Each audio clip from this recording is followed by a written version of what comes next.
মৌ এবার উজানের শার্টের হাতা ধরে একদম ঝুঁকলে পড়ল। উজান ডাইনিং টেবিলের দিকে এক পলক তাকালো, তারপর সে এক দীর্ঘশ্বাস ফেলে মৌয়ের পিছু পিছু আবার দোতলার রুমের দিকে পা বাড়ালো। উজান রুমে প্রবেশ করা মাত্রই মৌ তড়িঘড়ি করে পিছনের দরজাটা লক করে দিল এবং উজান কিছু বুঝে ওঠার আগেই তাকে সজোরে এক ধাক্কা দিয়ে বিছানার উপর ফেলে দিল। উজান বিছানায় আছড়ে পড়ার সাথে সাথে মৌ নিজে এক লাফে এসে উজানের চওড়া বুকের উপর পুরোপুরি শুয়ে পড়ল। মৌয়ের এমন আকস্মিক ও মারাত্মক কাণ্ডে উজান একদম স্তব্ধ ও আহামুখ হয়ে রইল। সে মৌকে নিজের গায়ের উপর থেকে দূরে সরিয়ে দেওয়ার জন্য আপ্রাণ চেষ্টা করলো, কিন্তু সরাতে পারল না। মৌ নিজের ছোট ছোট দুই হাত দিয়ে উজানের শার্ট এমনভাবে আঁকড়ে ধরে রেখেছে যেন কোনোভাবেই তাকে ছাড়বে না। উজান এবার তাতে দাঁত পিষে চেঁচিয়ে বলল, এই ফসিল মেয়ে, তুমি না নিচে বললে রুমে আরশোলা ঢুকেছে, কিন্তু এখন তো দেখছি তুমি রুমে এনে আমার সাথে চরম ফাজলামো করছো। এক্ষুনি নামো আমার উপর থেকে। মৌ উজানের ধমক শুনে এবার নিজের মুখটা একটু উপরে তুলল। তার ঠোঁটের কোণে তখন এক মায়াবী ও চপল মুচকি হাসি।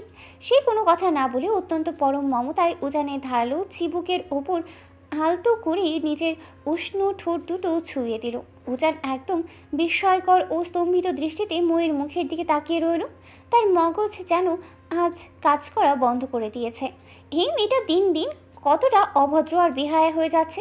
কোনো বারণ বা ধমক সে কানেই তোলে না। উজান নিজের চোখ দুটো রাঙিয়ে কাঠোরভাবে তাকালো, তবু মৌয়ের মধ্যে সেই নিয়ে বিন্দুমাত্র ভ্রুক্ষেপ বা ভয় দেখা গেল না। সে উজানের কানের লতির কাছে নিজের ঠোঁট দুটো ঠিকই তপ্ত নিঃশ্বাস ফেলে অত্যন্ত ফিসফিসানি স্বরে আওড়ায়, ভালোবাসি, ভীষণ ভালোবাসি আমার প্রফেসর সাহেব। মৌয়ের মুখ থেকে ওই ভালোবাসি শব্দটা শোনা মাত্রই উজানের মুখের রং পাল্টে গেল।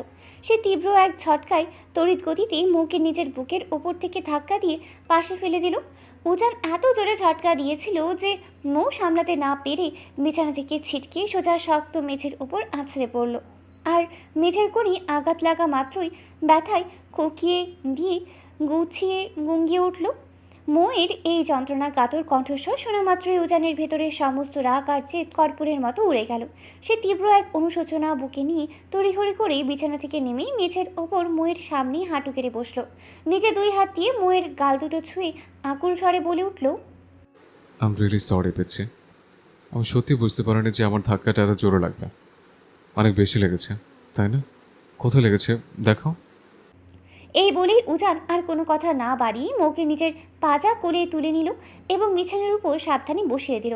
উজান অত্যন্ত উদ্গ্রীব ও ব্যাকুল হয়ে মৌয়ের হাত পা ভালো করে পরীক্ষা করতে লাগলো, মেয়েটা কোথাও বড় কোনো আঘাত পেয়েছে কিনা।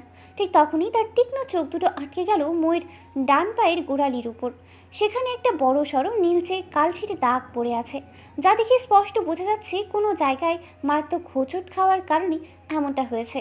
উজান এবার অত্যন্ত রাগান্বিত ও উদ্বিগ্ন কণ্ঠে আওড়ালো, স্টুপিড গার্ল একটা, স্টুপিড গার্ল একটা। এখানে কিভাবে তো বড় কালচিরে দাগ ফেলে ব্যথা পেলে? হ্যাঁ, ওটা কালকে দুপুরে দৌড়াতে গিয়ে পা মচকে গিয়েছিল। উজান আর এক সেকেন্ডও দেরি না করে রুম থেকে ফার্স্ট এইডের বক্সটা এনে বিছানায় বসলো। সে নিজের ঠান্ডা হাত দিয়ে বউয়ের সেই আঘাতপাত্র লাল নীল হয়ে যাওয়া জায়গায় মলম নিয়ে অত্যন্ত আলতো হাতে মালিশ করে দিতে লাগলো। মালিশ করার মাঝেই তার ভেতরের রাগটা আরও উগরে ওঠে। আস্ত একটা ফাসিল তুমি। নিজের হাত পায়ের কোনো ব্যালেন্স নেই তোমার। সারাদিন পুরো বাসা জুড়ে বানরের মতো এত দৌড়দৌড়ি কেন করো শোনে? একটু সোজাভাবে শান্ত হয়ে চললে কি মহাভারত অশুদ্ধ হয়ে যায়? এই জন্যই তো কালকে খুঁড়িয়ে খুঁড়িয়ে হাঁটছিলে। তুমি জানো, তোমার যদি কোনো বড় ক্ষতি হয়ে যায় তবে আমার। উজান কথা বলতে বলতেই মাঝপথেই হঠাৎ থেমে গেল। আমার কিছু হলে আপনার কি হতো প্রফেসর সাহেব? মৌ উজানের চোখের দিকে তাকিয়ে প্রশ্নটা করলো। ময়ের এই সরাসরি প্রশ্নে উজান নিজের ভিতরে ব্যাকুলতা টের পেয়ে চট করে স্বাভাবিক হলো। তারপর তোতলা তোতলা স্বরে বলল, আমার আবার কি হবে? আমার কিছু হবে না।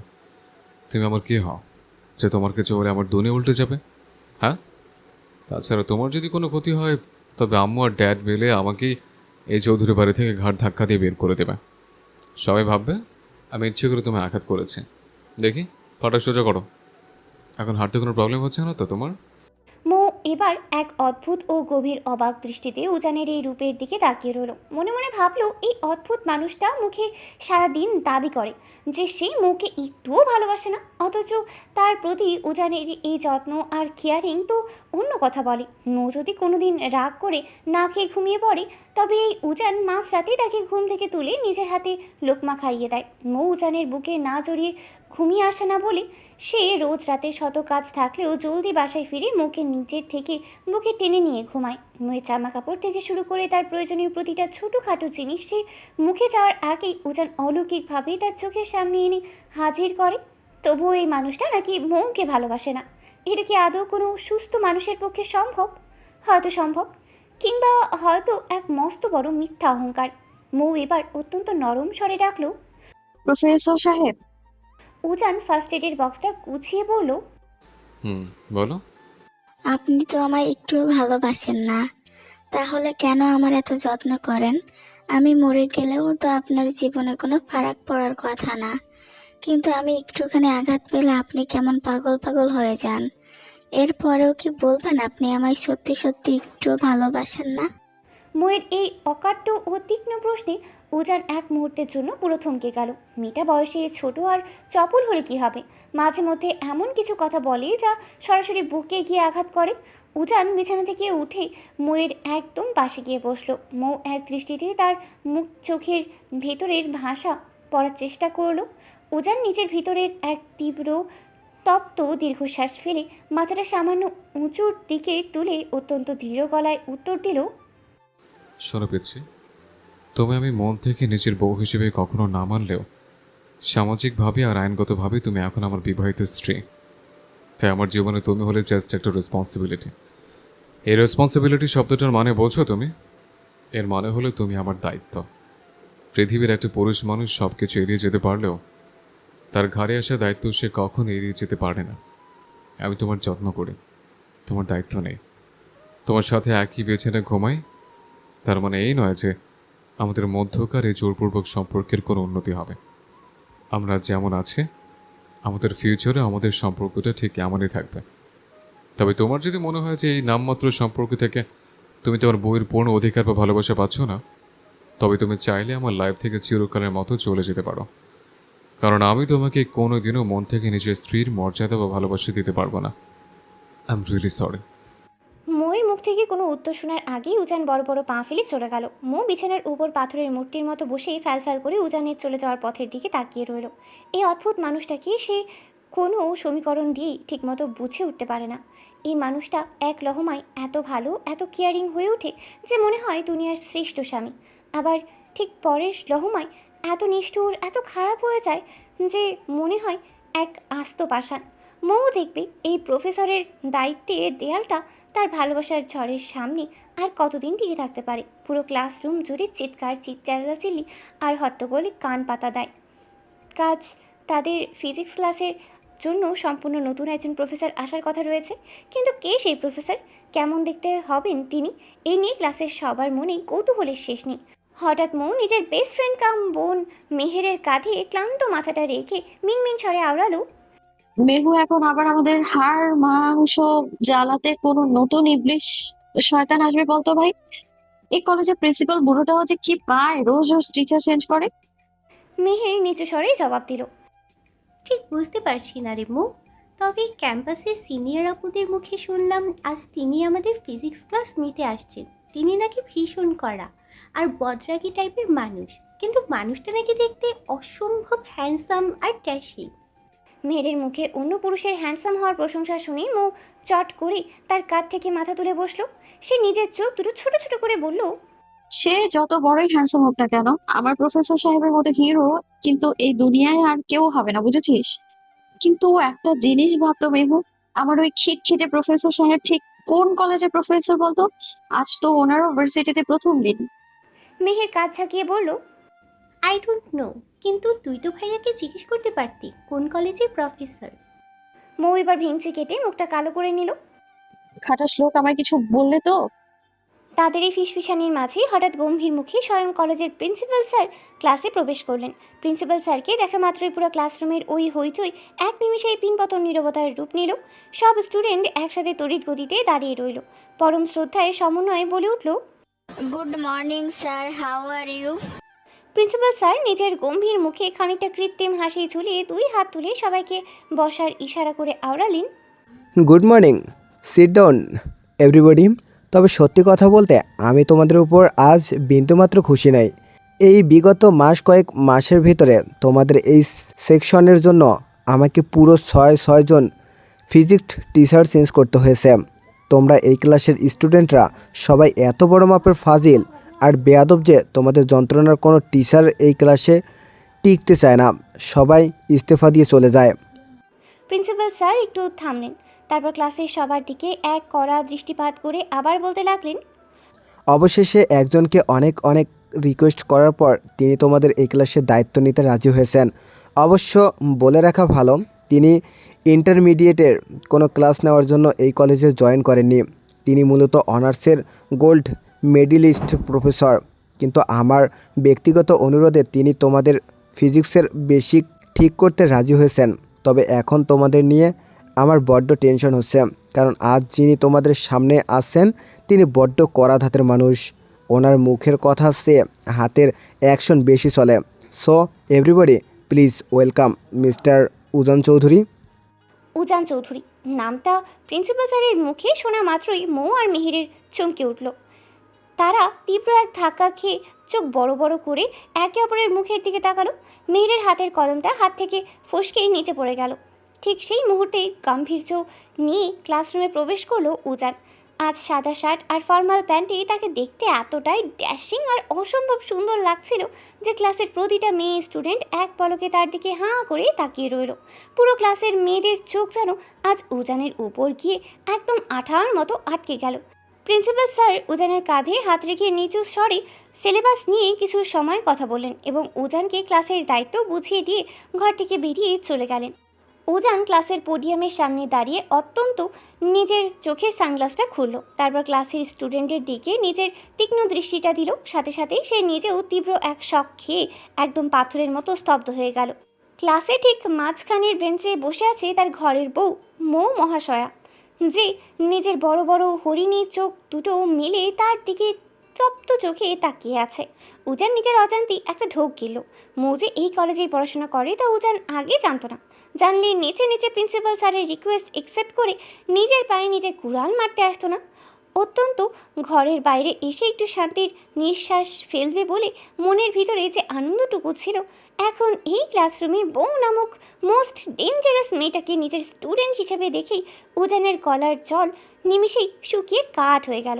আর এদিকে মৌ নিজের গাল দুটো রাগে রসগোল্লার মতো ফুলিয়ে দুই হাত বুকের ওপর আড়াআড়িভাবে বেঁধে বরের দিকে চোখ রাঙিয়ে বসে রইল। মনে মনে ভাবলো এই খাটাস লোকটা তাকে মনে মনে একটুও ভালোবাসে না, তা তো সে ভালো করে জানে। কিন্তু তাই বলে কি নিজের বিবাহিতা বউকে এত বড় একটা কথা লুকিয়ে যাবে? তারই কলেজের ফিজিক্স প্রফেসর হিসেবে জয়েন করতে আসছে, অথচ তাকে একবারের জন্য মুখ ফুটে তাকে বলল না। এত বড় ধোঁকাবাজ লোক তো দুনিয়ায় দুটো নেই। পুরো ক্লাসের এই নিস্তব্ধতা মাঝে মিহিরের নিজের ঘোর কাটলিয়ে উঠল। সে চরম বিস্ময় নিয়ে পাশে বসা ময়ের পাঁজরে নিজের কোনোই দিয়ে একটা জোরালো খোঁচা মারল। তারপর উজানের দিকে হাঁ করে তাকিয়ে থাকা ময়ের কানের কাছে মুখ এনে অত্যন্ত ফিসফিসানি স্বরে জিজ্ঞেস করলো, মো, ভাই এখানে কি করছে? মৌয়ের মুখের ভাষা যেন এক নিমিষেই হারিয়ে গিয়েছে। সে এখনও নিজের বড় বড় চোখ জোড়া মেলে অবিশ্বাস্য দৃষ্টিতে সামনের পোডিয়ামে দাঁড়িয়ে থাকা উজানের দিকে তাকিয়ে আছে। এরই মাঝে উজান নিজেকে অত্যন্ত স্বাভাবিক করে নিল। ক্লাসের বাকি মেয়েদের হাঁ করে তাকিয়ে থাকা আর মৌয়ের ওই বোকা বনে যাওয়া মুখ দেখে সে নিজের ঠোঁটের কোণে এক চেলতে চতুর ও মুচকি হাসি ঝুলালো। তারপর ডাস্টার আর চকটা টেবিলের ওপর রেখে অত্যন্ত গাম্ভীর্যপূর্ণ ও ভরাট গলায় বলতে লাগলো, হাই এভরিবাডি, আমি তোমাদের নিউ ফিজিক্স টিচার উজান চৌধুরী। আজ যেহেতু তোমাদের সাথে আমার ফার্স্ট ক্লাস, তাই আমি সরাসরি পড়ালেখা যাব না। আমি চাই আজ সবাই সংক্ষেপে নিজেদের একটা ফর্মাল পরিচয় দাও। কথাটা শেষ করে উজান প্রথম বেঞ্চের কর্নারে বসা মেয়েটির দিকে নিজের ধারালো ও তীক্ষ্ণ দৃষ্টি নিক্ষেপ করলো। মেয়েটিকে উদ্দেশ্য করে সে এক ভ্রু উঁচিয়ে অত্যন্ত পেশাদার কণ্ঠে বলে উঠল, hi girl, stand up. What's your name? Ujan মূলত মৌকে খেপানোর জন্য এবং ক্লাসের সবার সামনে নিজের পেশা দায়িত্ব বজায় রাখতেই প্রশ্নটা করেছিল। কিন্তু উজান যেদিকে তাকিয়ে প্রশ্নটা করেছিল সে ছিল এই কলেজের সবচেয়ে অহংকারী আর ডান পিটে মেয়ে ললিতা আফরিন। পুরো কলেজে মাসে মাসে মোটা অঙ্কের ডোনেশন দেওয়া মিস্টার আকরাম সাহেবের মেয়ে সে।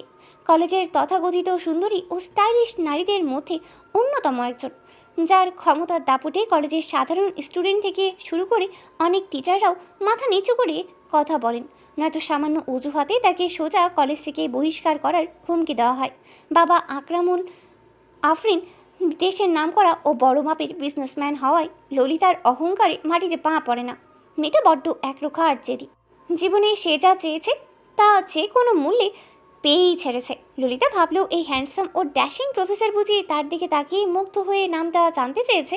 সে নিজের ঠোঁটে এক চিলতে চপল হাসি ঝুলিয়ে খানিকটা উজানের দিকে ঝুঁকে এলো এবং আদুরে গলায় বলল, I am Lalita Arfin, mister Akram Arfin সাহেব ওরফে এই কলেজের যিনি প্রতিষ্ঠাতা ও দাতা, আমি ওনার একমাত্র মেয়ে। ললিতার ধারণা ছিল তার বাবার নাম আর বিপুল প্রতিপত্তির কথা শুনলে এই নতুন প্রফেসরও বাকিদারের মতো থমতো খেয়ে তাকে সমীহ করা শুরু করবেন। কিন্তু মেয়েটির এই দিমাগি ও বাড়তি উত্তরে উজান বিন্দুমাত্র খুশি হলো না, বরং তার গম্ভীর মুখায়ব আরও শক্ত ও শীতল হয়ে উঠল। সে ললিতার দিকে এক পলক তাকিয়ে অত্যন্ত কড়া ও গম্ভীর স্বরে ক্লাসরুম কাঁপিয়ে আওড়ালো, just shut up miss Afrin. ক্লাসে অতিরিক্ত কথা একদম অপছন্দ আমার। আমি তোমাকে শুধু তোমার নিজের নামটুকু জিজ্ঞেস করেছি, তোমার বাবার নাম কিংবা ওনার সম্পত্তির খতিয়ান জানতে চাইনি। So behave yourself. উজানের মতো একজন অত্যন্ত হ্যান্ডসাম কিন্তু কঠোর শিক্ষকের কাছ থেকে পুরো ক্লাসের সামনে এমন অপমানজনক ও কড়া ধমক খাবে তা ললিতা নিজের স্বপ্নেও কল্পনা করেনি। মুহূর্তের মধ্যে পুরো ক্লাসের সামনে ললিতার অহংকার ফর্সা মুখের রং পাল্টে গিয়ে লাল কালো হয়ে গেল। অপমানে আর রাগে তার শরীর কাঁপতে লাগলো। উজানও দ্রুত ললিতার সামনে থেকে সরে গেল। সে এবার এক এক করে ক্লাসের বাকি সকল স্টুডেন্টদের কাছে গিয়ে তাদের পরিচয় জেনে নিতে লাগলো। এভাবে একে একে সবার পরিচয় নেওয়া শেষ করে উজান এবার ধীর পায়ে এগিয়ে গিয়ে ঠিক মোয়ের বেঞ্চের সামনে এসে দাঁড়ালো। ক্লাসের বাকি সব স্টুডেন্ট উজানকে সামনে আসতে দেখে সম্মানে দাঁড়িয়ে গেলেও মৌ কিন্তু নিজের জায়গা থেকে এক ছিল, নড়ল না। সেই আগের মতোই গাল দুটো রসগোল্লার মতো ফুলিয়ে অভিমানী মুখ করে বেঞ্চে বসে রইল। পাশে বসা মেহের তাকে খুনোই দিয়ে কয়েকটা খোঁচা মেরে দাঁড়িয়ে পড়ার কথা বলল। তবুও মৌ উজানের ওপর অভিমানে একটুও শুনল না। উজান নিজের মুখে চরম গাম্ভীর্য বজায় রেখে ভরাট গলায় মুখে উদ্দেশ্য করে প্রশ্ন করলো, miss Tasfia Mou, please stand up. Mou এবার উজানের কড়া ধমক শুনে বাধ্য হয়ে দাঁড়িয়ে গেল বটে, কিন্তু সে মুখ ঘুরিয়ে অন্যদিকে তাকিয়ে রইল। উজানের চোখের দিকে একবারের জন্যও তাকালো না। মৌয়ের এমন বাচ্চাদের মতো অভিমান ও রাগী মুখখানা দেখে উজান নিজের মনের ভিতর এক ছিলতে নিমিষেই হাসল। তবে ক্লাসের বাকি স্টুডেন্টরা এবার একদম ড্যাব ড্যাব করে উজানের মুখের দিকে তাকিয়ে রইল, কারণ মৌ তো এখনও নিজের মুখ ফুটে নামই বলেনি। তাহলে এই নতুন প্রফেসর প্রথম দিনেই তার নাম তাসফিয়া মৌ কীভাবে নিখুঁতভাবে জানতে পারলেন, সেটাই সবার মাথায় ঢুকছিল না। উজান সবার মনের কৌতূহল টের পেয়ে কিছুটা নিচু হয়ে মেঝে থেকে মোয়ের পড়ে থাকা ফিজিক্স বইটা কুড়িয়ে নিল। বইয়ের প্রচ্ছেদে বড় বড় অক্ষরে লেখা তাসফিয়া মৌ। উজান বইটা আলতো করে মোয়ের বেঞ্চের উপর রেখে ক্লাসের বাকি স্টুডেন্টদের উদ্দেশ্য করে আওড়ালো, লিসেন এভরিবডি, মিস তাসফিয়া মৌয়ের নামটা আমি এত নিখুঁতভাবে কীভাবে জানতে পারলাম তারপর নিশ্চয়ই তোমরা বুঝতে পেরেছ। সো আমার মুখের দিকে ওভাবে হাঁ করে না তাকিয়ে সবাই নিজেদের সামনে বইয়ের দিকে মনোযোগ দাও। উজানের চতুর বুদ্ধি দেখে ক্লাসের সকল স্টুডেন্ট লজ্জায় মাথা নিচু করে নিল। আর ঠিক সেই সুযোগই উজান মোয়ের দিকে বেশ খানিকটা ঝুঁকে এসে একদম নিচু ও ফিসফিসানি স্বরে কড়া গলায় বলে উঠল, মিসেস চৌধুরী, ক্লাস টাইম শেষ হওয়া মাত্রই সরাসরি আমার পার্সোনাল কেবিনে এসে দেখা করবেন, নয়তো কলেজের প্রথম দিনেই কিন্তু বড় রকমের পানিশমেন্ট পেতে হবে, মনে থাকে যেন। কথাটা বলেই উজান আর এক সেকেন্ডও সেখানে দাঁড়ালো না। সে ব্ল্যাকবোর্ডের সামনে এগিয়ে গিয়ে ফিজিক্সের কিছু বেসিক ম্যাথ আর সূত্র বোর্ডে করাতে লাগলো। দেখতে দেখতে ক্লাসের নির্ধারিত সময় প্রায় শেষের দিকে চলে গেল। উজান সবার উদ্দেশ্যে কড়া গলায় জানালো, এভরিওয়ান, আজ যেহেতু তোমাদের সাথে আমার ফার্স্ট ক্লাস, সেই জন্য আজকে আর বেশি কিছু করাচ্ছি না। নেক্সট ক্লাসে আসার আগে বোর্ডে দেওয়া ম্যাথগুলো সবাই হোমওয়ার্ক হিসেবে করে নিয়ে আসবে, নয়তো ক্লাসে ঢুকতে দেওয়া হবে না। উজানের এই কড়া নির্দেশ শোনা মাত্রই ক্লাসের মাঝখানের বেঞ্চ থেকে একটা ছেলে তাচ্ছিল্যের হাসি ঝুলিয়ে দাঁড়িয়ে পড়ল।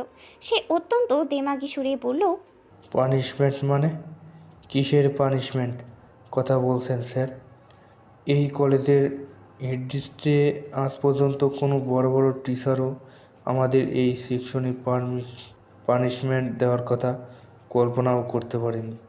আর আপনি কলেজে পা রাখার কয়েক ঘন্টা হয়নি, এর মধ্যেই আমাদের পানিশমেন্ট দেওয়ার ভয় দেখাচ্ছেন। শোনেন স্যার, আমি হলাম এই এলাকার ওসির ছেলে। আমাকে এসব ফালতু ভয় দেখাবেন না, নয়তো আপনার চাকরি। ছেলেটির হুমকি মাখা কথা শেষ হওয়ার আগেই উজান বিদ্যুৎ গতিতে এগিয়ে গিয়ে ছেলেটার কলার চেপে ধরে তার গালে পরপর কয়েকটা সজোরে ঠাস ঠাস করে থাপ্পড় বসিয়ে দিল। আচমকা ক্লাসরুমে এমন একটা কাণ্ড ঘটে যাবে তা কেউই ভাবেনি। থাপ্পড় খেয়ে ওসির বকে যাওয়া ছেলে জিহাদ নিজের গাল চেপে ধরে চরম ভয়ে আর আতঙ্কে কাঁপতে লাগলো। পুরো ক্লাসরুম জুড়ে এক ভয়ানক নিস্তব্ধতা নেমে এলো। যেখানে এই কলেজে জিহাদের চোখের দিকে তাকিয়ে কথা বলার সাহস কোনো সাধারণ স্টুডেন্ট বা কোনো টিচারের হতো না, সেখানে এই নতুন প্রফেসর প্রথম দিনেই তাকে সবার সামনে চড় মারল। এটা ভেবেই জিহাদের রাগে গা জ্বলছিল, কিন্তু উজানের রুদ্র রূপ দেখে সে টু শব্দ করার সাহস পেল না। উজান এবার বাঘের মতো গর্জন তুলে পুরো ক্লাস কাঁপিয়ে তুলল। Listen to me carefully. Ujan Chowdhury কারো বাপের কেনা গোলাম নয়। এই ক্লাসের সময়টুকু যেহেতু আমার, সো এই 4টি দেয়ালের ভেতর সব কিছু শুধুমাত্র আমার রুলস অনুযায়ী চলবে। কার বাবা মিনিস্টার আর কার বাবা ওসি এসব ফালতু জিনিস দেখার টাইম বা ইন্টারেস্ট আমার বিন্দুমাত্র নেই। আজ ফার্স্টে বলে তোমাকে শুধু ছেড়ে দিলাম। নেক্সট টাইম যদি আমার ক্লাসে এমন তেরিবিরি করো, তবে কান ধরে পুরো ক্যাম্পাস এক পায়ে ঘোরাবো। মাইন্ডেড। আর হ্যাঁ, লিসেন গার্লস, তোমরা মেয়ে বলে পার পেয়ে যাবে এমনটা ভাবার কোনো কারণ নেই। অন্যায় করলে কাউকে ছেড়ে দেওয়া ওজান চৌধুরীর ধাতে নেই, মনে রাখে সবাই। যে ক্লাসে সবসময় টিচারের যে স্টুডেন্টদের চিল্লানোর শব্দে কান পাতা যেত না, আজ সেই ক্লাসের প্রতিটা স্টুডেন্ট একদম মুখে কুলুপ এঁটে বিড়ালের মতো চুপ করে রইল, কারণ মুখে একটা কথাও শুনল না। এরই মাঝে উজান নিজের হাত ঘড়ির দিকে তাকিয়ে এক দীর্ঘ শ্বাস ফেলে দ্রুত ক্লাসরুম ত্যাগ করে করিডোর দিয়ে হেঁটে নিজের পার্সোনাল কেবিনের দিকে এগিয়ে গেল।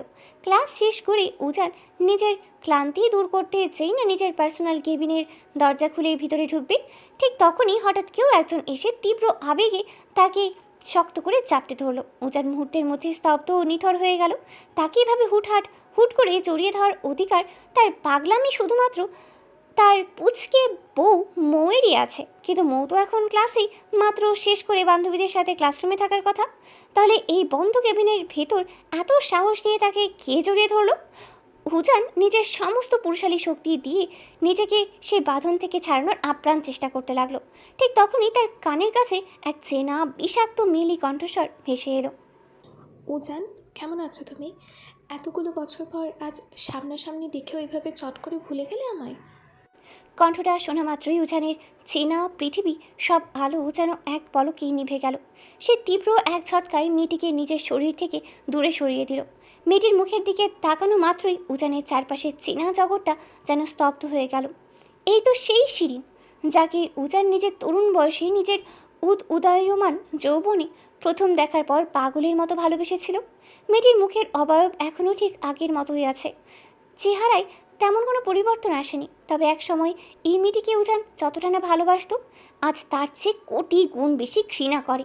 যাকে নিয়ে এক সময় স্কুল কলেজের গণ্ডি পেরিয়ে নিজের জীবনের ঘরণী বানানোর হাজারো রঙিন স্বপ্ন বুনত উজান, ঠিক সেই মেয়েটি একদিন উজানকে একাকী এক মাছ দরিয়ায় ফেলে তারই সবচেয়ে কাছের বন্ধুর হাত ধরে পালিয়ে গিয়ে বিয়ে করে নতুন সংসার শুরু করেছিল। আজ দীর্ঘ 14টা বছর পর তাদের আবার এভাবে সামনাসামনি দেখা হলো। উজানের বয়স যখন মাত্র 16, তখন তাদের স্কুলে নতুন ভর্তি হয়েছিল শিরিন। মেয়েটি ছিল উজানের চেয়ে 3 বছরের জুনিয়র। প্রথমে দুজনের মধ্যে বন্ধুত্ব, তারপর ধীরে ধীরে তা এক গভীর ও অন্ধ ভালোবাসায় রূপান্তরিত হয়। একসাথে স্কুলের গণ্ডি পেরিয়ে যখন তারা কলেজের লাইফের শেষ প্রান্তে, ঠিক তখনই এইচএসসি পরীক্ষার মাত্র কয়েক মাস আগে শিরিন উজানের পরম বন্ধুর সাথে পালিয়ে গিয়ে বিয়ে করে নেয়। অথচ উজান তাকে নিজের জীবনের সবটুকু উজাড় করে ভালোবাসত। উজানের সাথে শিরিনের 4 বছরের দীর্ঘ সম্পর্ক ছিল, কিন্তু পরে উজান জানতে পারে তার আড়ালে তার বন্ধুর সাথেই নাকি শিরিনের 5 বছরের গভীর সম্পর্ক ছিল। শুধুমাত্র এই একটি মেয়ের বিশ্বাসঘাতকতার জন্য উজানের সাজানো সুন্দর জীবনটা এক নিমিষেই তছনছ হয়ে গিয়েছিল। সে এতটাই মানসিক আঘাত পেয়েছিল যে জীবনের প্রথম পরীক্ষা এইচএসসিতে সেফ ফেল করে বসেছিল। তারপর বছরের পর বছর একা কেটেছে। নিজেকে পুড়িয়ে সে ধীরে ধীরে মুভ অন করে আজকের এই স্বনামধন্য গোল্ড মেডেলিস্ট প্রফেসর উজান চৌধুরী হয়েছে। এখন সে এই মেয়েটিকে তীব্র ঘৃণা করলেও মনের কোনো এক অন্ধকার কোণ থেকে তার নামটা পুরোপুরি ভুলতে পারেনি। তবে এই বিগত কয়েকটা দিন ধরে মৌ তার লাইফে আসার পর থেকে এই বিষাক্ত মেয়েটির কথা উজান যেন ভুলেই গিয়েছিল। তার মনেই থাকতো না শিরিনের কথা। উজানকে ওভাবে স্তব্ধ হয়ে দাঁড়িয়ে থাকতে দেখে শিরিন আবারও এক পা এগিয়ে এসে চোখে জল ফেলে তীব্র আবেগে উজানকে শক্ত করে জড়িয়ে ধরল। আর ঠিক সেই চরম মুখ্যম মুহূর্তেই প্রফেসরের কেবিনের দরজা ঠেলে ভিতরে রুমে প্রবেশ করল মৌ। ভেতরে ঢুকেই উজান আর শিরিনকে অমন এক অতি ঘনিষ্ঠ ও অপ্রস্তুত অবস্থায় জড়িয়ে ধরে থাকতে দেখে মৌয়ের মাথার ওপর যেন আস্ত আকাশটা ভেঙে পড়ল। তার বুকের ভেতরটা এক নিমিষেই হাজারটা টুকরো হয়ে গেল। যাকে সে ভালোবাসে সে এখন অন্য একটা অচেনা মেয়ের বাহুবন্ধনে আবদ্ধ। ময়ের চোখ দুটো মুহূর্তের মধ্যেই নোনা জলে ভরে উঠল এবং আপনা আপনি দুই ফোঁটা অশ্রু গলা বেয়ে গড়িয়ে পড়ল মেঝেতে। উজান দরজার দিকে তাকিয়ে ময়ের ভাঙ্গা চাউনি দেখে পুরোপুরি থমকে গেল। সে তড়িঘড়ি করে শিরিনকে নিজের শরীর থেকে ধাক্কা দিয়ে সরিয়ে দিতে চাইল, কিন্তু শিরিন এবার বড্ড শক্ত করে উজানকে আঁকড়ে ধরে রাখায় উজান তাকে সরাতে ব্যর্থ হলো। আর উজানের বুকে অন্য নারীর এই অধিকার দেখা মাত্রই মৌয়ার এক সেকেন্ডও সেখানে দাঁড়িয়ে নিজের আত্মসম্মান বিলিয়ে দিল না। সে কাঁদতে কাঁদতেই তড়িৎ গতিতে কেবিন ছেড়ে করিডোর দিয়ে বাইরের দিকে ছুটে চলে গেল। উজান এবার নিজের সর্বশক্তি খাটিয়ে শিরিনকে এক ধাক্কায় দূরে সরিয়ে দিয়ে তার গালে বরাবর দুটো থাপ্পড় বসিয়ে দিল। উজান মুহূর্তের মধ্যে বাঘের মতো গর্জন করে উঠল। খান কি তুই? কোন সাহস আমাকে জড়িয়ে ধরলি? শিরিন হকচকিয়ে গিয়ে কাঁপা কাঁপা গলায় বলল, উজান, তুমি আমাকে থাপ্পড় দিলে, আবার এত নোংরা ভাষায় গালি দিচ্ছ। নিজের ভালোবাসার মানুষের সাথে কেউ কি এইভাবে রুড বিহেভিয়ার করে? উজান সঙ্গে সঙ্গে শিরিনের গাল দুটো শক্ত করে চেপে ধরে দাঁতে দাঁত চেপে বলে, তোর মতো বাল ওজান চৌধুরী অন্তত ভালোবাসে না। কাল নাকি নে, আমি তোকে 14 বছর আগে আমার লাইফ থেকে আউট করে দিয়েছি, আর আজ এত বছর পর তুই এসে আমাকে ভালোবাসা দেখাচ্ছিস? সর! উজান আর এক সেকেন্ডও সেখানে দাঁড়ালো না। সে দ্রুত কক্ষ থেকে বেরিয়ে মৌয়ের পিছু পিছু দৌড় দিল, কিন্তু ততক্ষণে অনেক দেরি হয়ে গিয়েছে। করিডোরের শেষ প্রান্তে মেহেরকে দাঁড়িয়ে থাকতে দেখে উজান উদ্গ্রীব কণ্ঠে জিজ্ঞেস করলো, মেয়ের পিছে কোথায়? ওকে দেখেছো? মৌ তো কাঁদতে কাঁদতে কলেজ গেট দিয়ে বেরিয়ে গেল। কিন্তু ভাইয়া, সরি স্যার, আপনি মৌকে এমন কি বলেছেন যে ওইভাবে কাঁদতে কাঁদতে চলে গেল? আপনি কি আবার ওকেও থাপ্পড় দিয়েছেন? হ্যাঁ মেয়ে, তোমার কি সেন্স নেই? আমি কোনো অপরাধ হয়ে ঢুকে একটা মেয়েকে মারতে যাব? তাছাড়াও ও তো আমার বউ। উজান আর কোনো কথা না বলে বড় বড় পা ফেলে দ্রুত গেট দিয়ে বেরিয়ে গেল। আর তার দ্রুত চলে যাওয়ার দিকে তাকিয়ে মেহের মুগ্ধ হয়ে হাসল। অনিচ্ছাই হলেও আজ প্রথমবারের মতো উজান মৌকে নিজের বউ বলে স্বীকৃতি করলো। এদিকে মৌ বাসায় ফিরে নিজের রুমে ঢুকেই একটার পর একটা জিনিস মেঝেতে ছুঁড়ে দিয়ে ভাঙতে শুরু করলো। পুরো রুম লণ্ডভণ্ড হয়ে গেছে। তার চোখ থেকে অনবরত অশ্রু গড়িয়ে পড়ছে। বাড়িতে আজ শুধু আরিফুল চৌধুরী, তুবা আর মৌসুমী চৌধুরী রয়েছেন।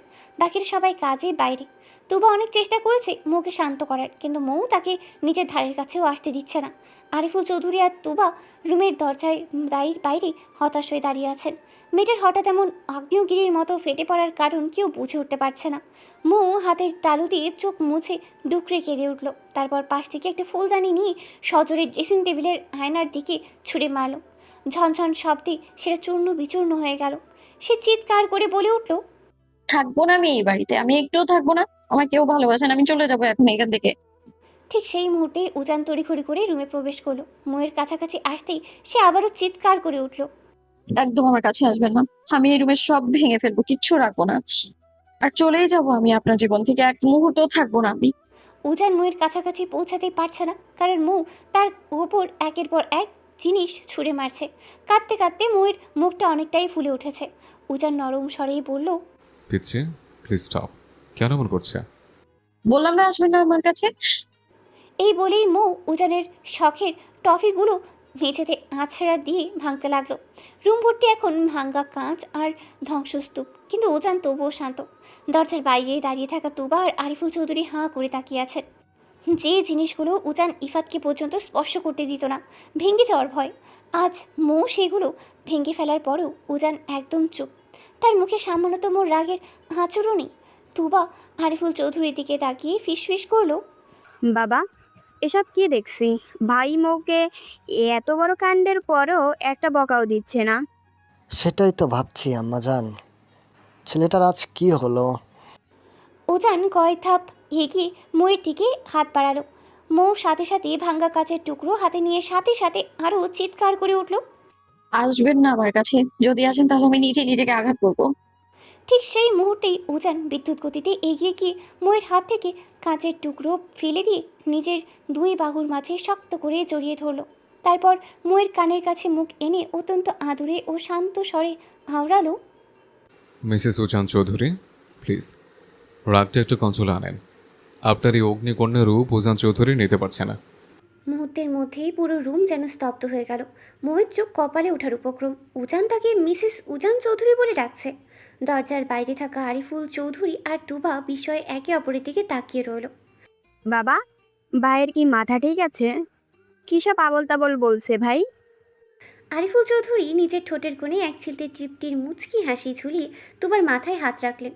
অত্যন্ত রসিকতার সুরে ফিসফিসিয়ে বললেন, আম্মাজান, ছেলে আমার এবার পুরোপুরি পেশে গিয়েছে। মুখে সারাদিন বউ মানি না, বউ মানি না। ছেলেটা আমার এই পুচকে মেয়ের প্রেমে হাবুডুবু খাচ্ছে। বাবা, আমার মনে হয় এখন আমাদের এখান থেকে চলে যাওয়া উচিত। ওদের পার্সোনাল স্পেস দেওয়া দরকার। আরিফুল চৌধুরী চশমাটা নাকের উপর ঠিক করতে করতে বললেন, আম্মাজান, নাটক তো মাত্র জমলো। আর একটু দাঁড়িয়ে দেখি না ছেলে আমার কিভাবে বউয়ের রাগ ভাঙায়। তুবা এবার কৃত্রিমভাবে নাক ছিটকে বাবার হাত ধরে টেনে সরিয়ে নিয়ে বলল, সি বাবা, আপনার একটুও লজ্জা করে না নিজের জুয়ান ছেলের রুমে ওভাবে আড়ি পাততে? আমি কিন্তু এখন গিয়ে আম্মুকে সব বলে দিব। দেখব তখন আপনার কি হয়। এই আম্মাজান, একদম এই ভুল কাজটি করো না। এমনিতে তোমার শাশুড়ি সারাদিন আমার উপরে রেগে থাকে। এই কথা শুনলে আজ আমার সোজা বাসা থেকে বের করে দিবে। চলো চলো, চলে যাই। ছেলে তার বউয়ের সাথে যা ইচ্ছে করুক, আমাদের আর মাথা গামিয়ে কাজ নেই। তুবা আর আরিফুল চৌধুরী দুজনে হাসতে হাসতে ড্রয়িং রুমের দিকে চলে গেলেন। তারা সম্পর্কে শ্বশুর আর পুত্রবধূ হলেও তাদের ভেতরের বন্ডিংটা ছিল একদম গভীর বন্ধুদের মতো। এদিকে রুমের ভিতরে পরিস্থিতি তখনও থমথমে। মৌ উজানের ওই শক্ত বাঁধন থেকে নিজেকে ছাড়ানোর জন্য আপ্রাণ ছটফট করতে লাগলো। তার বুকে দুই হাত দিয়ে ধাক্কা মারতে লাগলো। কিন্তু উজান আজ বড্ড নাছোড়বান্দা। সে মৌকে একটুও ছাড়লো না, বরং নিজের বিশাল শক্ত বুকে আষ্টে পিষ্টে জড়িয়ে ধরে রাখলো। উজানের বুকের চেনা ও উষ্ণ ঘ্রাণে হঠাৎ করে মৌ শান্ত হয়ে গেল। ছটফটানি থামিয়ে সে একদম নিথর হয়ে রইল। উজান তখন মৌয়ের সেই নীরবতা টের পেয়ে আলতো করে মৌকে নিজের দিকে ঘুরিয়ে তার মুখ পানে তাকালো। অত্যন্ত নরম সুরে জিজ্ঞেস করলো, মিসেস চৌধুরী, রাগ কি কমেছে একটু? মৌ এক সেকেন্ডের জন্য উজানের ওই মায়াবী চোখের দিকে তাকালো না। সে তীব্র এক ঝটকায় নিজেকে উজানের হাত থেকে ছাড়িয়ে নিল। তারপর ধীর পায়ে বিছানার মাঝখানে গিয়ে হাঁটু কেড়ে বসে। নিজের দুই হাঁটুর মাঝখানে মুখটা গুঁজে দিল। উজান আবারও তার পিছু পিছু বিছানার সামনে এসে বসলো। কিন্তু মৌ একটু শব্দ করা তো দূর, একবারের জন্য তার দিকে চোখ তুলে তাকালো না। মৌয়ের এই অস্বাভাবিক নীরবতায় উজান বেশ অবাক হলো। এই মেয়েটার স্বভাব তো এমন নয়, কিন্তু এখন সে যেভাবে চুপ হয়ে গেছে তাতে উজান খুব ভালো করেই বুঝতে পারল তার পিচ্চি বউটা আজ বড্ড বেশি কষ্ট পেয়েছে।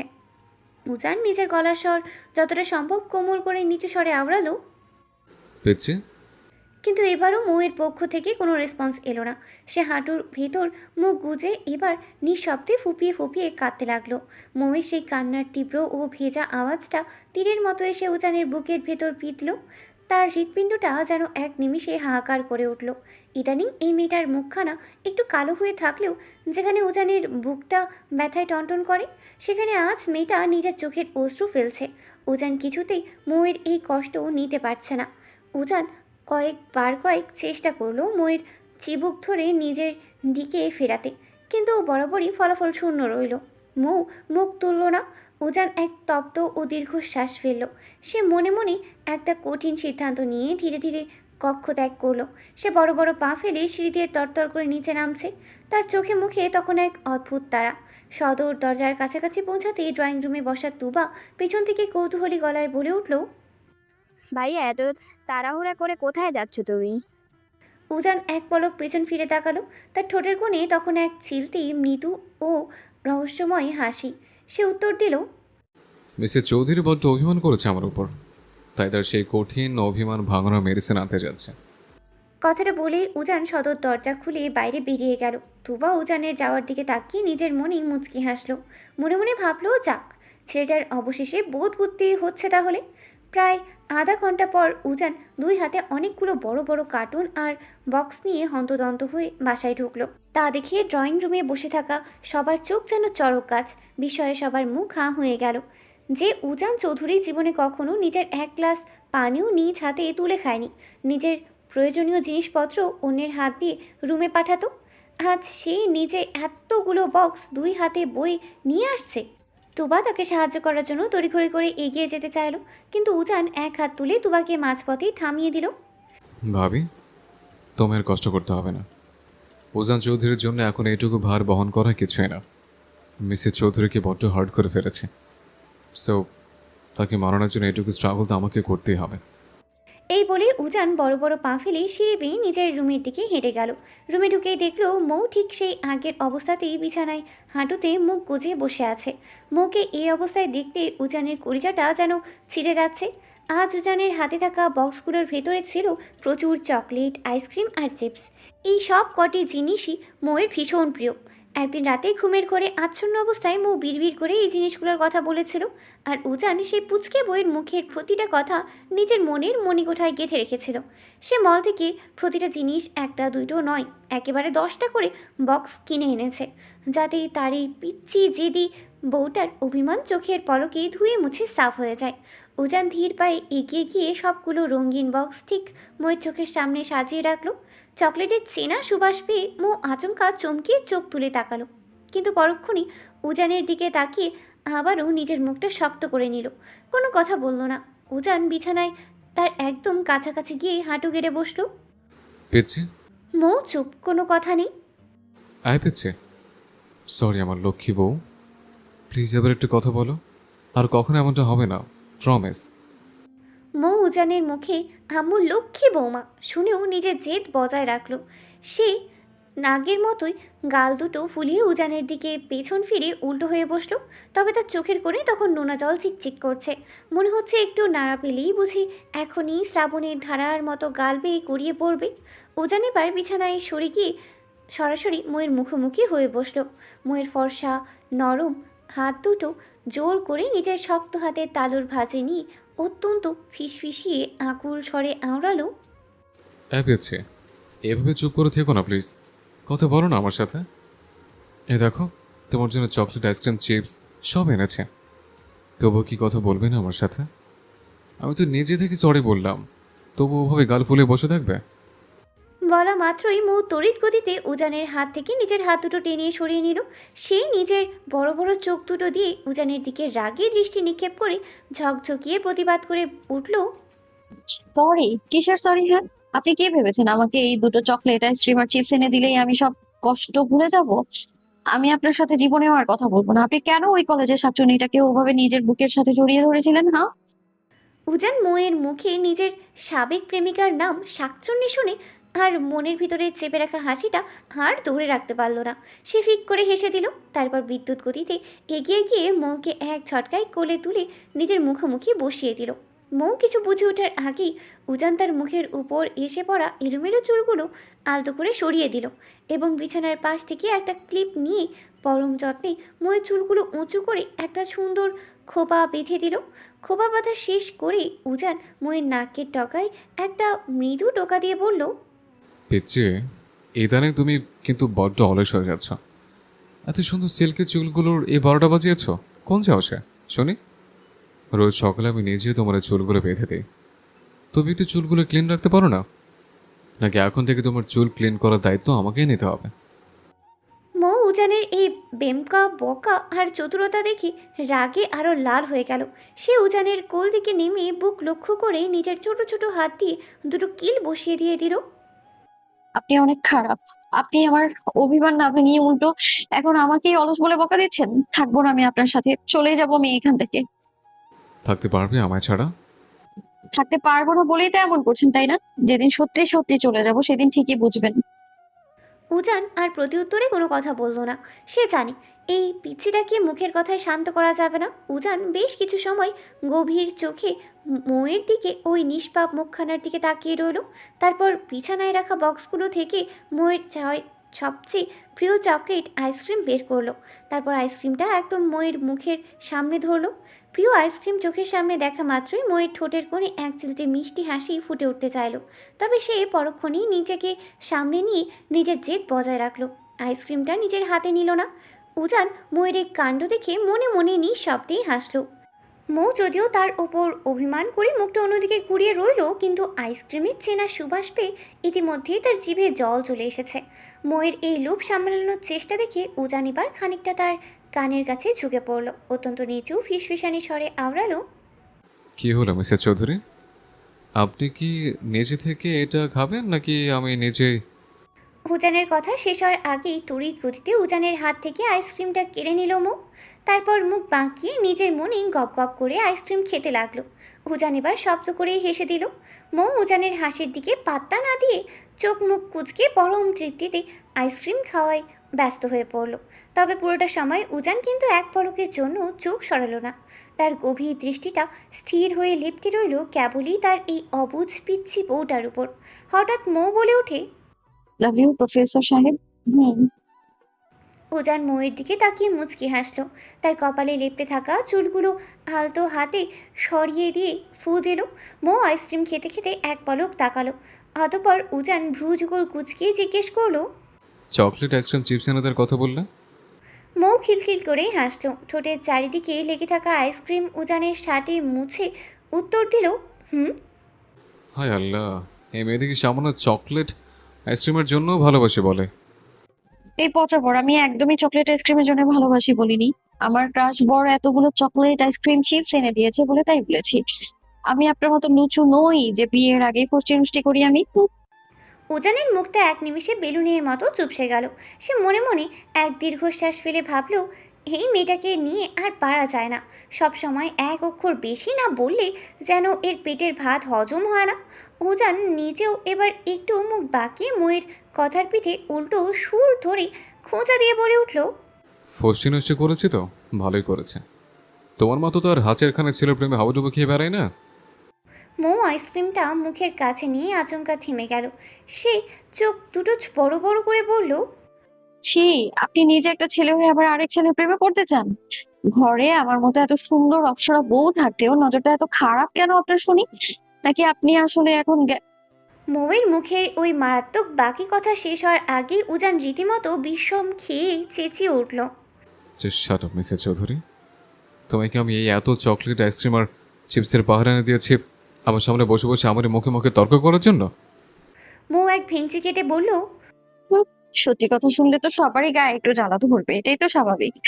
আর শোনেন মিস্টার খাটাস, আপনি মোটেও এই এত কিছু আমায় এনে দেননি। আপনি তো আমার সবার সামনে নিজের বউ বলে স্বীকারই করতে চান না। এগুলো সব আমার ওই ড্যাশিং আর ক্রাশ বর উজান চৌধুরী এনে দিয়েছে আমায়। আর আমি শুধু আমার বরের কথাই শুনবো।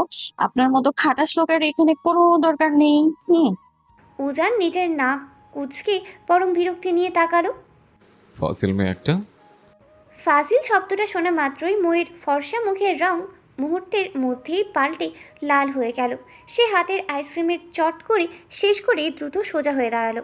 তারপর নিজের কোমরে হাত গুজে গলার স্বর সপ্তমে চড়িয়ে কর্কশ কণ্ঠে প্রতিধ্বনিত করে উঠল, আপনি ফাজিল, আপনার 14 গোষ্ঠী ফাজিল। খচ্চর লোক, বউকে ভালোবাসে না, শুধু কথায় কথায় বকে।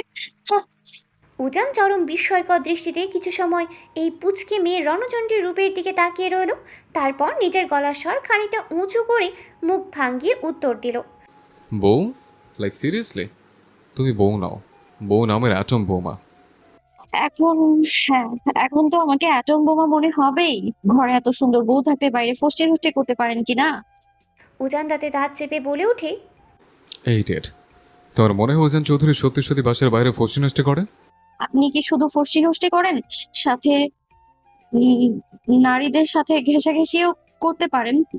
তাই এখন বুকে তিতা লাগছে আপনার? উজান নিজের কপাল কুঁচকে তাকালো। তারপর নিচু স্বরে জিজ্ঞেস করলো, হোয়াট হোয়াট নাঙ্গি?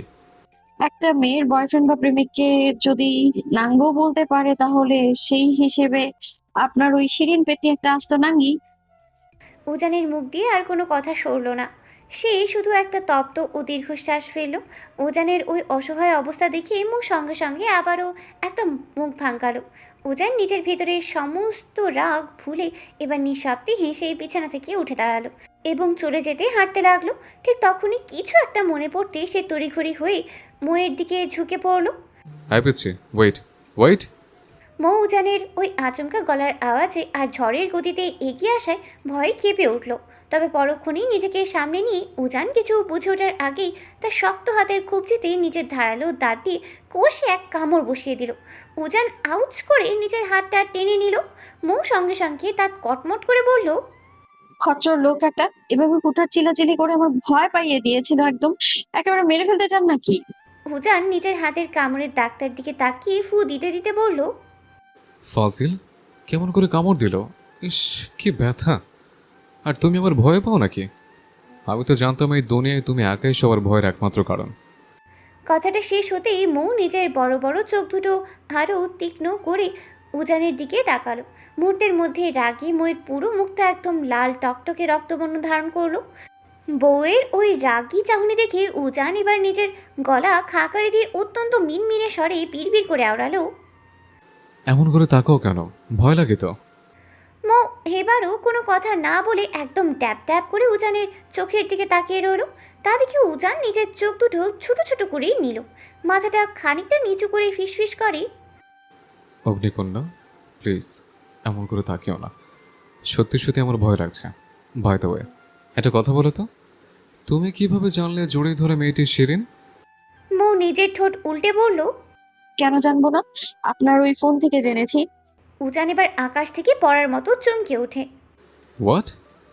তুমি আমার ফোন কেড়েছ? তুমি কখন আমার ফোন কাটলে? মৌ এবার বিছানার উপর একদম টান টান হয়ে দাঁড়িয়ে উজানের মুখোমুখি হলো। বিছানায় দাঁড়ানোর কারণে আজ সে উচ্চতায় ঠিক উজানের সমকক্ষ হয়েছে, নয়তো মেঝেতে দাঁড়ালে সে বড়জোর উজানের চওড়া বুক অবধি পৌঁছাতে পারে। মৌ নিজের ঠোঁটের কোণে এক রহস্যময়ী ও বিজয়ের হাসি ঝুলিয়ে রাখলো।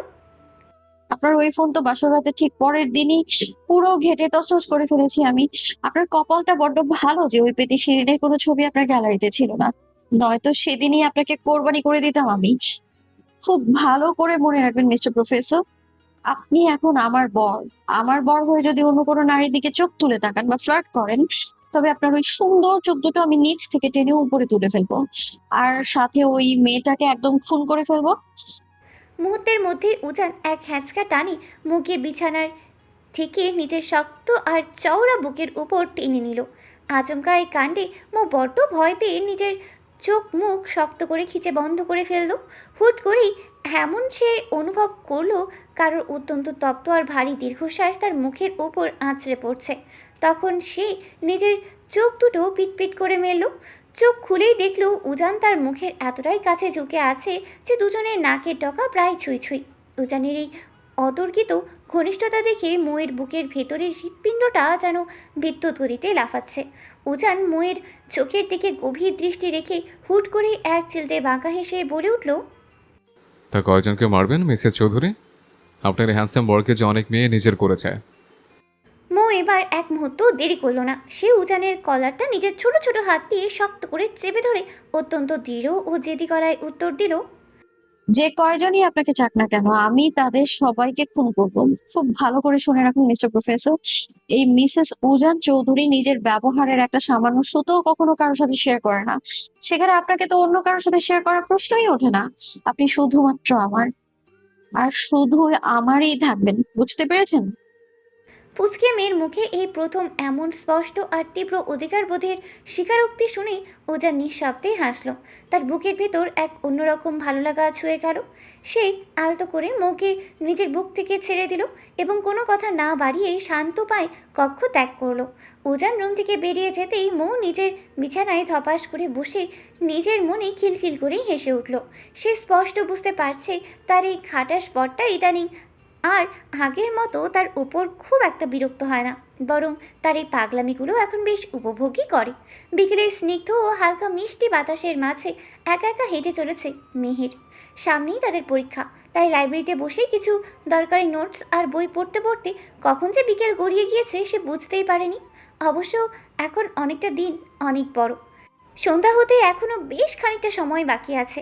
কাঁধে ভারী কলেজের ব্যাগটা ঝুলিয়ে সে ক্লান্ত ভরা পায়ে ধীরে ধীরে পিচঢালা রাস্তা দিয়ে হেঁটে চলছে। এই প্রচণ্ড গরমে হেঁটে চলার কারণে তার কপালে বিন্দু বিন্দু ঘাম জমা হয়েছে। অন্য দিনগুলোর তুলনায় আজ গরমটা একটু বেশিই পড়েছে। মেহের যখন নিজের মনে হেঁটে যাচ্ছিল ঠিক তখনই হুট করেই পাশে কারো এক দীর্ঘ ছায়া আর চেনা উপস্থিতি টের পেল। সে চমকে পাশ ফিরে তাকাতেই দেখে তার ঠিক গা ঘেঁষে হেঁটে চলছে ইফাত চৌধুরী।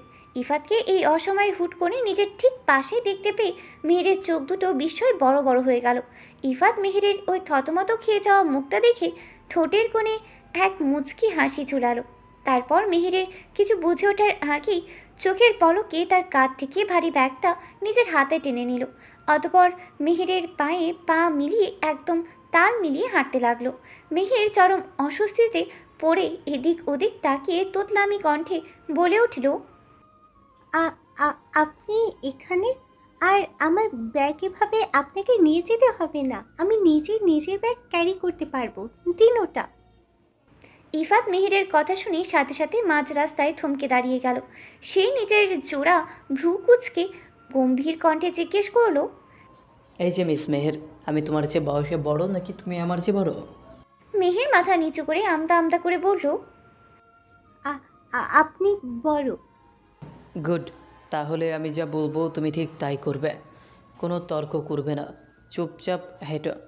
ইফাত আবার হাঁটতে শুরু করে আলতো হেসে বলল, আর একটা গুড নিউজ শোনো, আমি কিন্তু এখন থেকে নিয়মিত বাবার সাথে অফিসে যাব।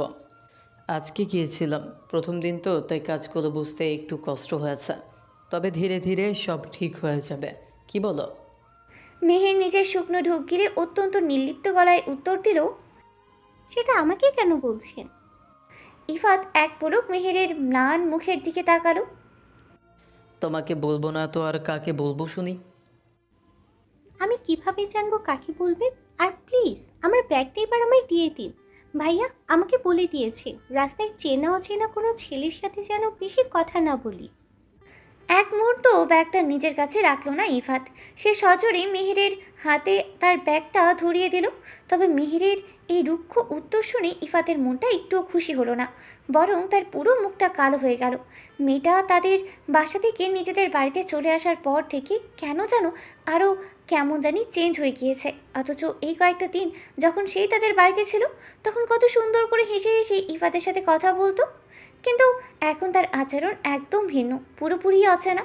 সে আজ সকাল থেকে মেহেরকে কম করে হলেও 20 থেকে 30 বার ফোন করেছে, অথচ মেহের একটা ফোনও রিসিভ করেনি। কেন মেয়েটা তার সাথে এমন অদ্ভুত আচরণ করছে? ইফাত কিছুতেই তার সমীকরণ মেলাতে পারছে না। ইফাত একটু এগিয়ে গিয়ে মৃদু কণ্ঠে ডাকলো, ফুলকন্যা। মেহের মনের ভেতর এক তীব্র ধাক্কা খেয়ে চমকে তাকালো। সে মনে মনে ভাবলো এই লোকটার সাথে যে সে যত দূরত্ব বজায় রেখে চলতে চায়, লোকটা ঠিক ততটাই তার কাছাকাছি চলে আসে।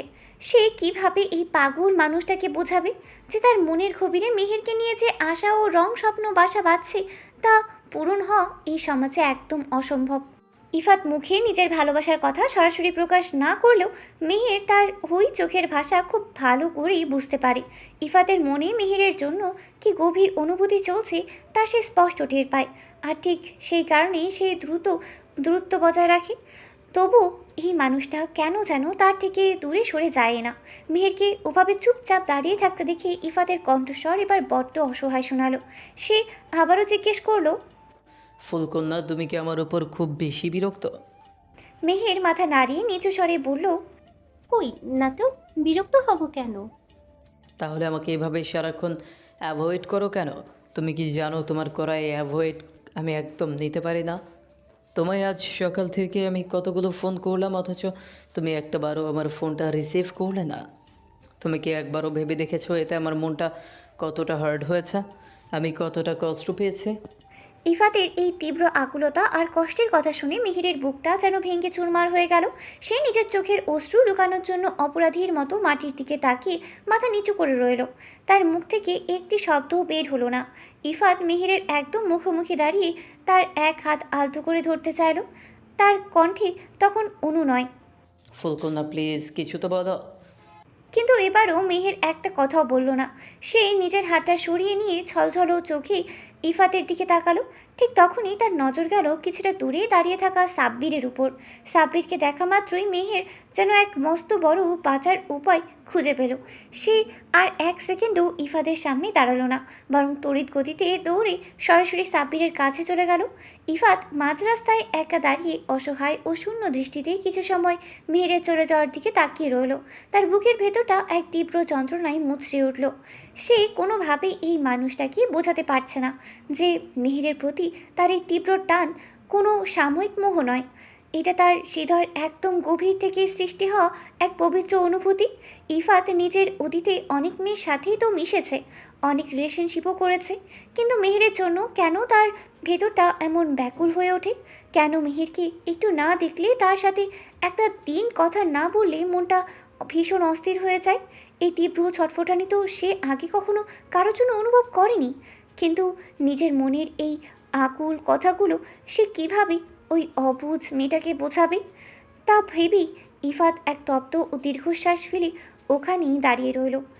কিন্তু সে চেষ্টা করবে, যেভাবেই হোক অবুঝ মেয়েটাকে নিজের করেই ছাড়বে। দেখতে দেখতে দীর্ঘ এক সপ্তাহ চোখের পলকেই কেটে গেল।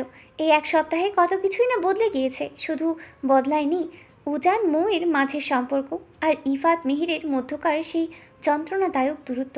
মেহের গত এক সপ্তাহ ধরেই টুকটাক যাও বা কথা বলতো ইফাতের সাথে, কিন্তু গত 2 দিন ধরে সে একদমই কথা বলা বন্ধ করে দিয়েছে। এমনকি ইফাত রোজ তার কলেজের সামনে বাইক নিয়ে দাঁড়িয়ে থাকে বলে মেহেরের পরীক্ষা থাকা সত্ত্বেও সে গত 2 দিন ধরে কলেজে যাওয়া বন্ধ করে দিয়েছে। মেহেরের এই চরম অবহেলা আর দূরত্ব নিতে পারছিল না ইফাত। তাই আজ সে সব বাধা ভেঙে সোজা মেহেরের ফুপুর বাসার নিচে এসে বাইক নিয়ে দাঁড়িয়ে আছে।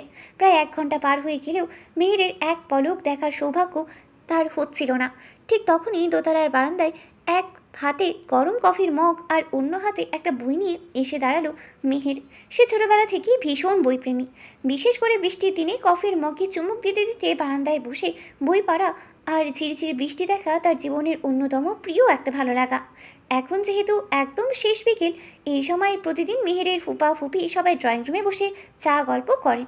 কিন্তু আজ সারাদিন ধরে হওয়া ঝিরিঝিরি বৃষ্টি, মিষ্টি বৃষ্টির কারণে আবহাওয়া বড্ড ঠান্ডা, তাই বাড়ির সবাই এখন গভীর ঘুমে আচ্ছন্ন।